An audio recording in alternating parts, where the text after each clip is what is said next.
Now, let's discuss the procedures used during the appeals process. The taxpayer must pay a fee to file a case before the Appellate Tax Board. The amounts vary depending on the assessed value of the subject property, as shown here. The maximum filing fee is $5,000. The taxpayer decides when filing whether to choose the formal or informal procedure. Petitions filed generally relate to one parcel of real estate and a single fiscal year. However, the Appellate Tax Board can allow adjacent parcels under common ownership to be combined in a single petition. Either party can ask that a transcript or written record be made of the hearing. If no transcript is requested, the parties cannot appeal as to the questions of fact. Questions of property value, which are the focus of most appeals from decisions of local assessors, are considered questions of fact.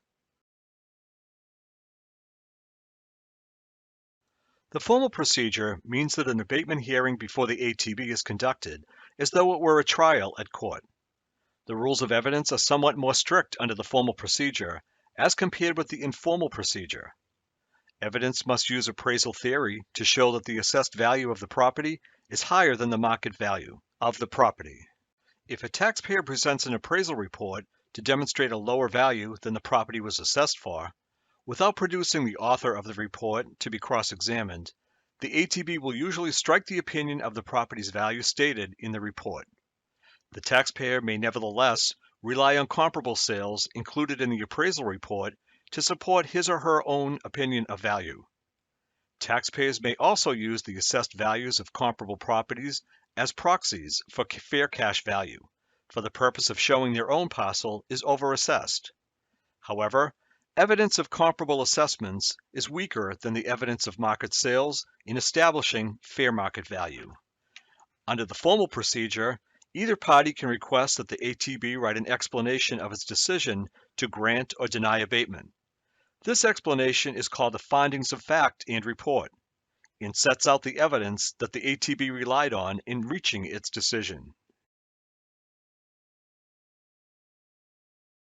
The informal procedure is designed for non-lawyers. Rules of evidence are less strict than the formal procedure, but the taxpayer still has to show that the property was assessed for a value higher than fair market value. Taxpayers must forego their right of appeal on questions of value in order to choose the informal procedure. A key difference in a case heard under the informal procedure is that the parties do not have the right to request a findings of fact and report, which explains the reasoning the ATB used to reach its decision. That means, in informal cases, the only information you'll get from the ATB is a one-line decision.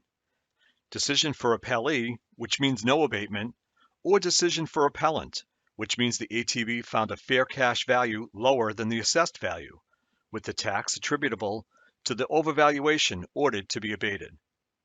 Assessors tend to disfavor the informal procedure, which is elected by the taxpayer when filing the petition, because there is no explanation for the decision. They will transfer the taxpayer's informal petition to the formal procedure, which requires the city or town to pay a transfer fee. In formal cases, either party has the right to request a findings of fact and report.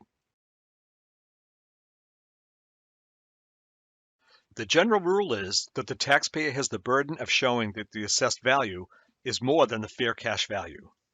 There is an exception to this rule when the ATB made a finding of fair cash value for either of the 2 fiscal years immediately before the fiscal year at issue. You must prove that the actual value is higher than the value fixed by the ATB within those 2 fiscal years. This shift of the burden of proof only applies if the ATB makes an affirmative finding of value lower than the assessed value of a property. If the ATB decides a property has been accurately assessed at a particular amount, there is no shifting of the burden of proof if the taxpayer's appeal relates to the tax assessed in the next 2 fiscal years. Burdens of proof can be important in determining the outcome of cases. If there is insufficient evidence to make a conclusion about fair cash value of property one way or the other, the party bearing the burden of proof loses. A single commissioner will typically preside at the hearing on a case. The Appellate Tax Board must have a quorum of 3 members to decide a case. unless the law allows the case to be decided by a single member. The $500,000 assessed value threshold for single-member decisions applies in cases heard under the formal procedure. Cases heard under the informal procedure involving properties assessed for up to $1 million can be decided by a single member. In cases decided by the full board, the commissioner who presided at the trial of the matter and heard the witnesses testify must participate in the decision. To be eligible for transfer to the ATB formal procedure, a case filed under the informal procedure must involve an assessed property value greater than $20,000. In addition, you must transfer the case within 30 days of the service or delivery of the taxpayer's petition. If you do transfer an informal procedure case to the ATB formal procedure, you must pay the $65 filing fee.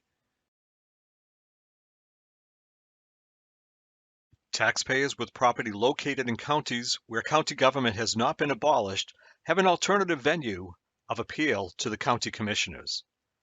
The only counties in Massachusetts that retain county governments with elected county commissioners with jurisdiction to hear tax appeals are Barnstable, Bristol, Dukes, Nantucket, Norfolk, and Plymouth. In addition, in Hampshire County, the Hampshire Council of Governments can hear taxpayer appeals. Assessors have the right to transfer a case filed with the county commissioners or council of governments to the ATB. Let's review what we've learned in this lesson. A taxpayer filing an appeal with the Appellate Tax Board may file a petition under the formal or informal procedure. Under the formal procedure, the appeal is handled like a trial, and either party can request a findings of fact and report from the ATB. The informal procedure has less strict rules of evidence, and a taxpayer waives the right of appeal on questions of value. In addition, the parties cannot request a findings of fact and report. You may transfer a case from the informal to the formal procedure if the assessed value of the property is more than $20,000. There is an alternative appeal route for taxpayers who live in counties where county government has not been abolished. They may appeal to the county commissioners instead. However, assessors may transfer the case to the ATB.